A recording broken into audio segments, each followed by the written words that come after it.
నకిలీ మద్యంతో ప్రజల ప్రాణాలతో చెలగాటమాడుతున్న కూటమి ప్రభుత్వం తీరుపై సీబీఐతో విచారణ చేయించాలని బద్వేల్ ఎమ్మెల్యే దాసరి సుధా డిమాండ్ చేశారు.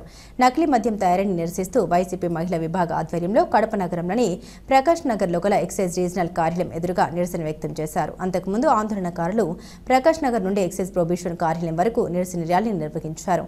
రాష్ట్ర ప్రభుత్వానికి వ్యతిరేకంగా పెద్ద ఎత్తున నినాదాలు చేశారు. ఈ సందర్భంగా ఎమ్మెల్యే సుధా మాట్లాడారు. కూటమి ప్రభుత్వం మహిళా శక్తి అనే పథకాన్ని తెచ్చి కల్తీ మద్యం ద్వారా మహిళల మంగళసూత్రాలు తెంపుతుందని ఆగ్రహం వ్యక్తం చేశారు. టీడీపీ నేతలు తయారు చేసిన నకిలీ లిక్కర్తో రాష్ట్ర వ్యాప్తంగా ప్రజలు తమ ప్రాణాలు కోల్పోయే పరిస్థితి నెలకొనిందన్నారు. ఇంతవరకు నకిలీ మద్యం తయారు చేస్తున్న వారిపై ఎందుకు చర్యలు తీసుకోలేదంటూ ప్రశ్నించారు. నకిలీ మద్యం తయారీలో అడ్డంగా దొరికిపోవడంతో చంద్రబాబు నోరు మీదకపోగా ఉప ముఖ్యమంత్రి పవన్ కళ్యాణ్ పత్తా లేకుండా పోయారన్నారు. ఈ కార్యక్రమంలో మహిళా జిల్లా అధ్యక్షురాలు టీపీ వెంకట సుబ్బమ్మ, మహిళా నగర అధ్యక్షురాలు బండి దీప్తి, అంగన్వాడీ అధ్యక్షురాలు చైతన్య, కోఆప్షన్ సభ్యురాలు మరియలు, సీనియర్ నాయకులు రత్నకుమారి, ఉమా మహేశ్వరి, నారాయణమ్మ, తులసమ్మ, భాగ్యమ్మ, నగర ఉపాధ్యక్షురాలు నాయకులు మల్లేశ్వరి, సావిత్రమ్మ, శివమ్మ, సుశీలమ్మ, అనురాధ, శ్రీదేవి, కమల్ బి తదితరులు పాల్గొన్నారు.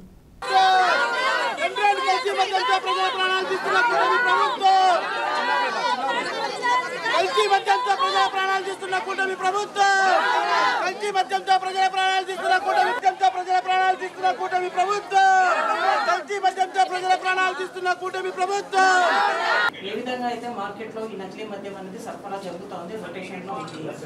మేమందరం కూడా ఈరోజు ఎందుకంటే నలుగురు చనిపోవడం కూడా జరిగింది. ఈ విషయం కూడా మీకు అన్ని తెలిసిన విషయమే.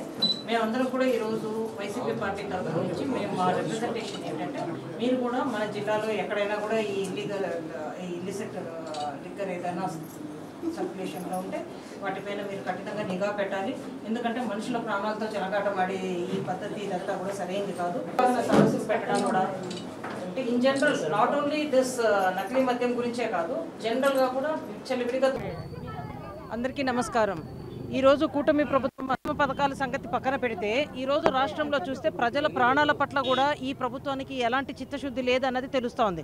ఒక పక్కన వైద్య కళాశాలలను ప్రైవేట్ పరం చేస్తూ ప్రజలకు పేద ప్రజల విద్యను కానీ అదేవిధంగా ప్రజలకు అందించాలనుకోవాల్సిన నాణ్యమైన వైద్యం కూడా పణంగా పెడుతూ అదొకటే కాకుండా రాష్ట్రంలో ఎక్కడ చూసినా బెల్ట్ షాపులు ఫ్రీగా దొరికేది ఏంటంటే ఆంధ్రప్రదేశ్లో ఎక్కడ చూసినా కూడా మనకు మద్యం ఏర్లై పారుతూ ఉంది.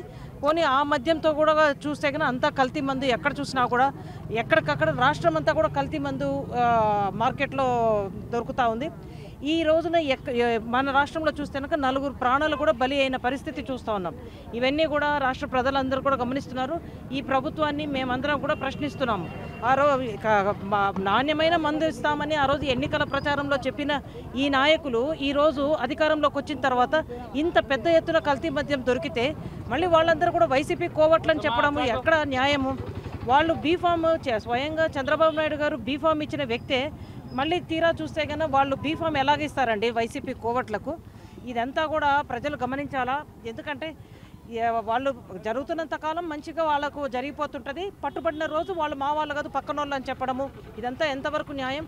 ఇవన్నీ రాజకీయాలు పక్కన పెడితే ప్రజల ప్రాణాలను చెలగాటమాడుతున్న ఈ ప్రభుత్వ వైఖరిని ఖచ్చితంగా మేము ప్రశ్నిస్తూ ఉంటాం. వైసీపీ పార్టీ తరఫున మహిళలందరూ కూడా ఈరోజు పెద్ద ఎత్తున మేమందరం కూడా కడపలో తెలుగు మా పార్టీ మహిళా అధ్యక్షురాలు జిల్లా మహిళా అధ్యక్షురాలు వెంకట సుబ్బమ్మ గారి ఆధ్వర్యంలో మేమందరం కూడా మహిళలము తీవ్రంగా ఈ నకిలీ మద్యంని ఏదైతే కన్నా ఈ ప్రభుత్వం మరి ప్రోత్సహిస్తుంది అనుకోవాలో ఏమో మనకు అర్థం కావట్లేదు. దీన్ని మాత్రం ఖచ్చితంగా వీళ్ళు వెంటనే అరికట్టాలి. బాధ్యులైన వాళ్ళపైన చర్యలు తీసుకోవాలి. ప్రభుత్వం వచ్చినప్పటి నుంచి అసలు ప్రజలకు వాళ్ళు మేలు చేసేది పోయి వాళ్ళ సంపాదన పరులు అనమాట, సంపాదించుకోవాలా.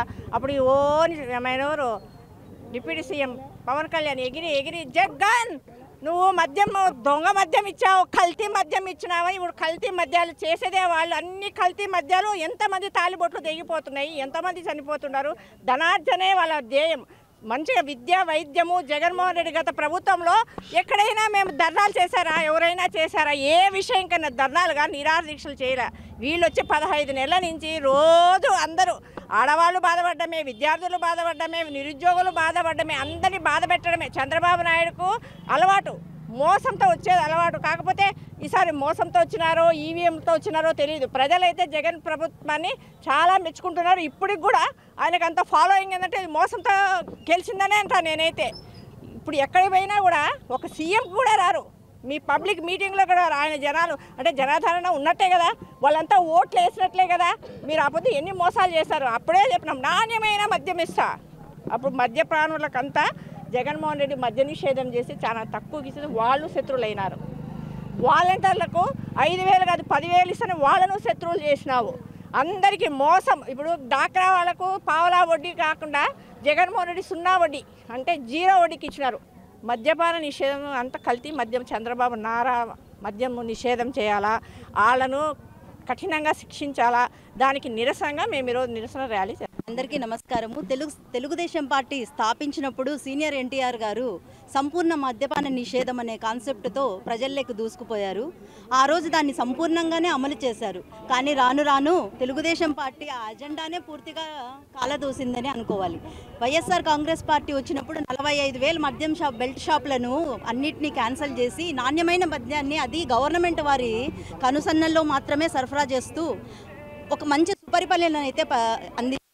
కానీ ప్రస్తుతంలో ఈరోజు 72,000 బెల్ట్ షాపులు స్థాపించబడ్డాయంటే ఇది నిజంగా తెలుగుదేశం పార్టీ కూటమి ప్రభుత్వానికి ఒక సిగ్గుచేటు. స్త్రీ శక్తి అంటూ ఒక పథకంతో మన ముందుకొచ్చిన తెలుగుదేశం పార్టీ ఆడవాళ్ళ మంగళసూత్రాలతోనే చెలగాటమాడుతూ స్త్రీ శక్తిని వాళ్ళు స్వయంగా నాశనం చేస్తున్నారు. తర్వాత ఈరోజు గమనిస్తే మారుమూల పల్లెలకు కూడా మంచినీరు సరఫరా అందుతుందో లేదో తెలియదు, కానీ మద్యం మాత్రం ఏరులై పారుతుంది. తర్వాత ఆశ్చర్యకరమైన విషయం ఏంటంటే నిజంగానే మన రాజ్యాంగం ఎక్కడికి పోతుందో కూడా ప్రశ్నించదగ్గ విషయం ఏంటంటే నిన్న కల్తీ షాపులంటూ మద్యం అక్రమంగా కల్తీ తయారీ జరుగుతుంది అని చెప్పి 2 ఏరియాల్లో దాన్ని నిక్కచ్చిగా పట్టుకున్న తర్వాత దాన్ని పట్టుకున్న ఒక ఎక్సైజ్ డిపార్ట్మెంట్ ఆఫీసర్ను సస్పెండ్ చేసి, అంటే ఎవరైతే మహిళా ఆఫీసర్ను సస్పెండ్ చేసి ఆమెను రిమాండ్కి పంపించారు. అంటే ఎవరైతే దాన్ని క్వశ్చన్ చేస్తున్నారో వాళ్లకు ఇక్కడైనా రివార్డులు ఉండగా చూసినాం, కానీ ఇలా రివార్డులు కాకుండా ఇలాంటి శిక్షలు వేస్తున్నారంటే కూటమి ప్రభుత్వము నిజంగానే కాన్స్టిట్యూషన్ను కాలదోస్తుందనే అనాలి. కాబట్టి ప్రజలందరూ గమనించాల్సిన అవసరం వచ్చింది.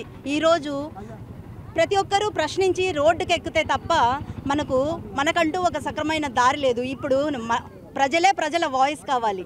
సో వైఎస్ఆర్ కాంగ్రెస్ పార్టీ అలాంటి ప్రజలందరికీ, అలాంటి వాయిస్లెస్ పీపుల్కి అందరికీ వాయిస్ అయి నిలబడుతుందని, మీ అందరికీ అందరినగా ఉంటుందని మేము చేస్తున్న ఈరోజు ఈ ఉద్యమానికి ప్రతి స్త్రీమూర్తి మాకు అండగా నిలవాలని కోరుకుంటున్నాం.